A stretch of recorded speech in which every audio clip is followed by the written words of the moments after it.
You're about to witness something extraordinary. Every 60 seconds, 200,000 kilograms of this fish are processed in factories around the world.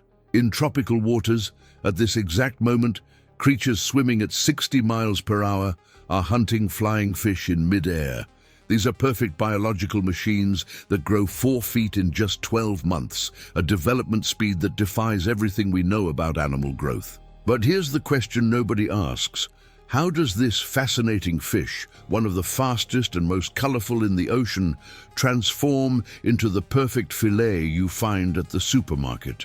In the next 10 minutes, you're going to discover industry secrets that will forever change how you see this food. You'll understand why scientists call it the fish that defies the laws of biology. And you'll discover why this journey from ocean to table is one of the most impressive industrial operations on the planet. Welcome to the secret world of mahi-mahi processing. Let's start with a fact that will blow your mind. Mahi-mahi is the fastest growing fish in the entire ocean. Scientists from the University of Miami documented a case where a single fish gained 50 pounds in just 9 months. That's 5 pounds per month, almost 2 kilograms every week. But wait, this gets even more impressive. When conditions are perfect, these fish grow between 1.3 to 2.7 inches per week. Imagine a marine animal adding almost 7 centimeters to its body every 7 days. It's like a human baby growing to adult size in a single year. And here's what science discovered recently. They do this while swimming up to 2,000 miles in a month. These fish don't stop. While you sleep, they're crossing oceans at speeds that would make a car on the highway look slow. But the most fascinating part, we haven't even gotten to the best part yet. Their reproduction is so aggressive, it defies our understanding.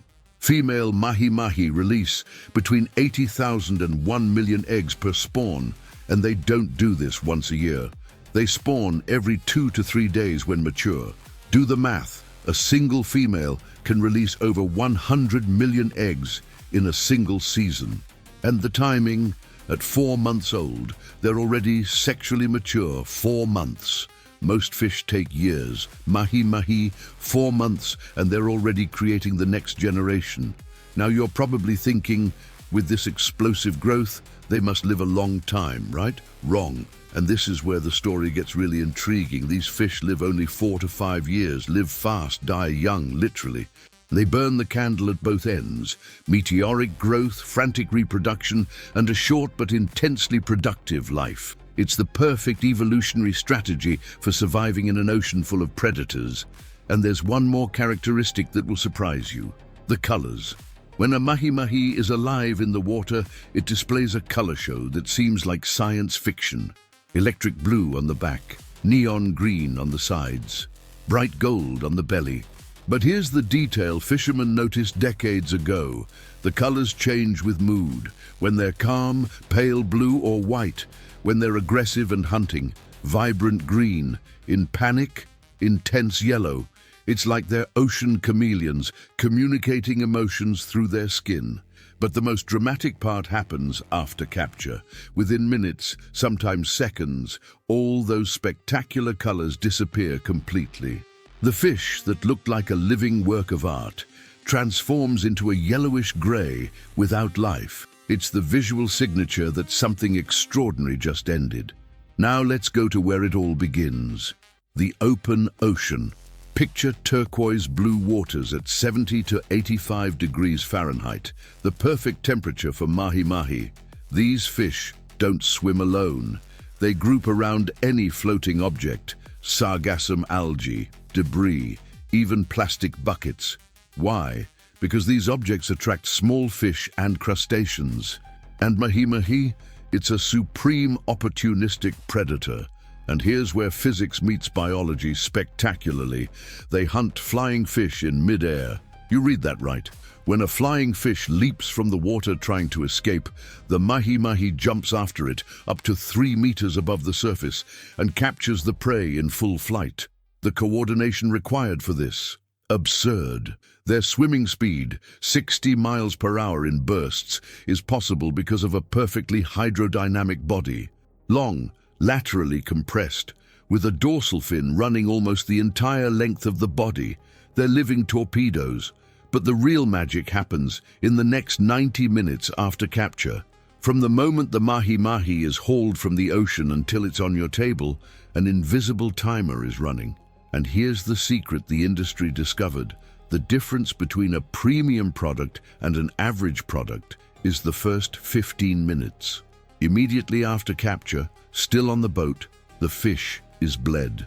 Why? Because residual blood would accelerate bacterial deterioration. Then ice, lots of ice. The fish's temperature needs to drop from 85 degrees Fahrenheit to 32 degrees Fahrenheit in minutes, not hours, minutes. When they arrive at the factory, the operation transforms into something that looks like industrial choreography. Each mahi-mahi is weighed with precision to 0.1 grams. Internal temperature is checked with infrared thermometers. Any fish that isn't exactly between 32 and 36 degrees Fahrenheit, rejected immediately. The first wash uses jets of ice-cold water at 15 psi pressure. This removes any external contaminants without damaging the delicate meat. And then the precision show begins. Specialized workers who trained for months make the first cut, decapitation. But it's not just any cut. The cut must be behind the gills at a specific angle to maximize meat recovery. With mahi-mahi, there's precious meat on top of the head that amateurs waste. Professionals know exactly where to cut. Evisceration comes next. The abdominal cavity is opened and organs removed in one fluid motion. And here's a fascinating detail. If the fish is female, the eggs are often separated. In some markets, like Costa Rica, they're considered a delicacy and are fried. But the critical step? Removing the bloodline. Along the spine, there's a strip of dark, highly vascularized meat. This meat has a stronger flavor and higher concentration of histamine, the substance that can cause scombroid poisoning if the fish isn't handled properly. Removing it isn't optional, it's essential. And then we enter what I call the perfection zone.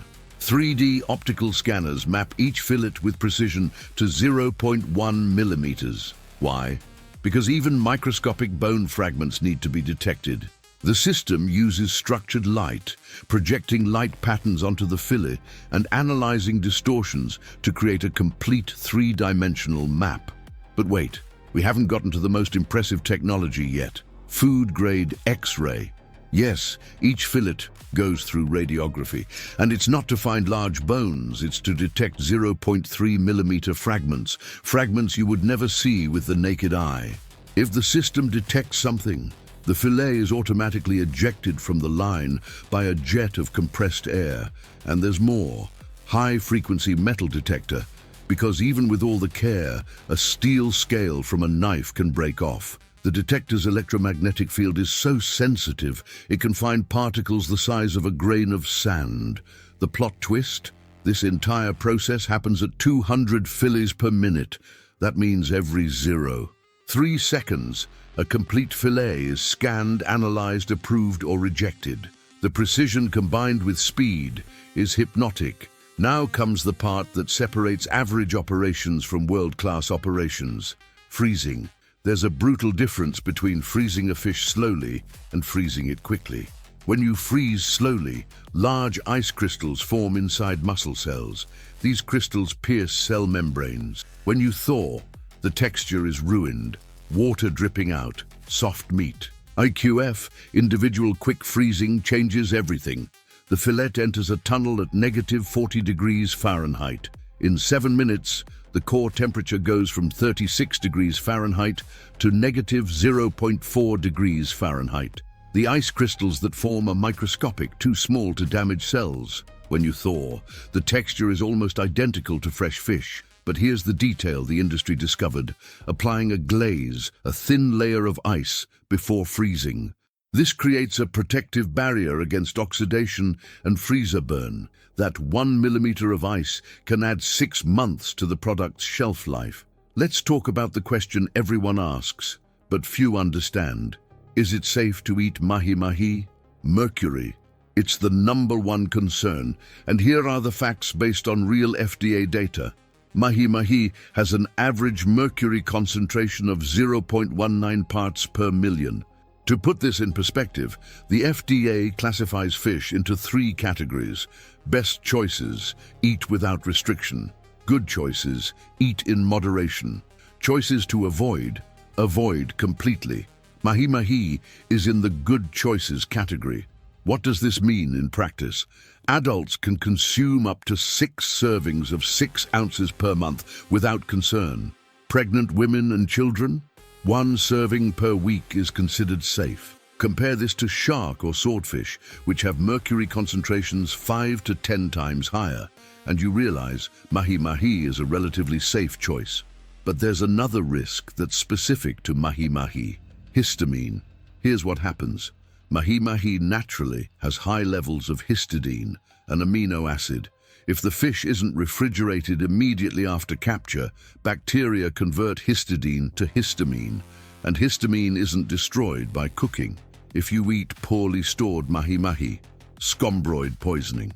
Symptoms: flush skin, headache, itching, blurred vision.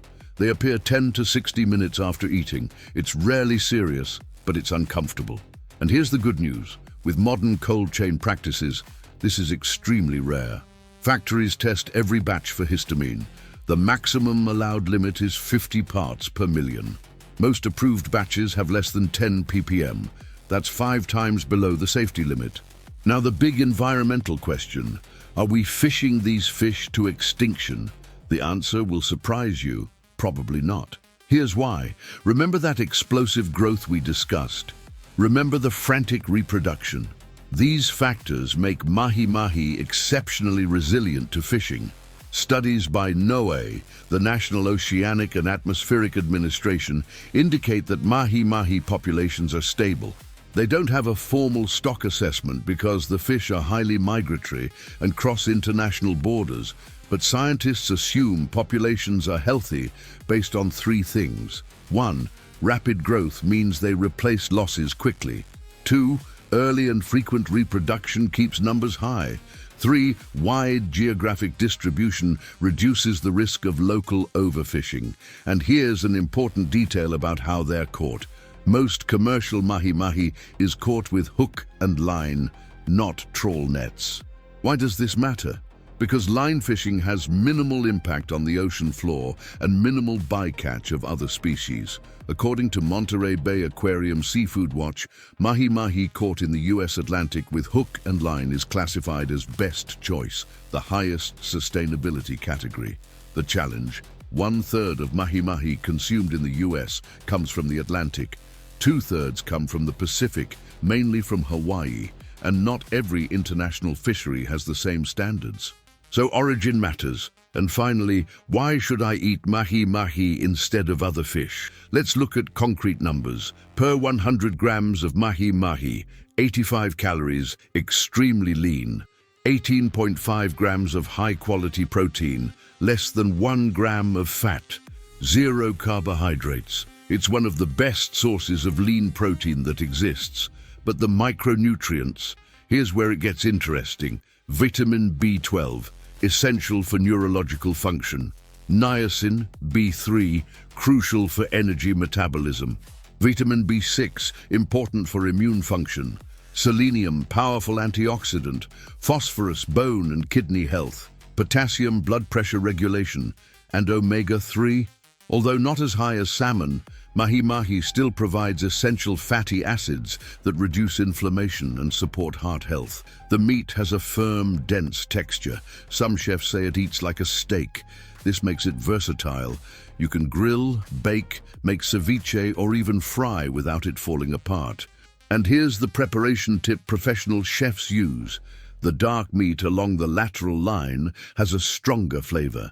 If you prefer a milder taste, remove that portion. If you like more intense flavor, keep it. From the turquoise blue horizon, where 60-mile-per-hour fish hunt in mid-air, through factories where millimeter precision technology ensures perfection, to the refrigerated display at your local supermarket. This journey you witnessed isn't just about food.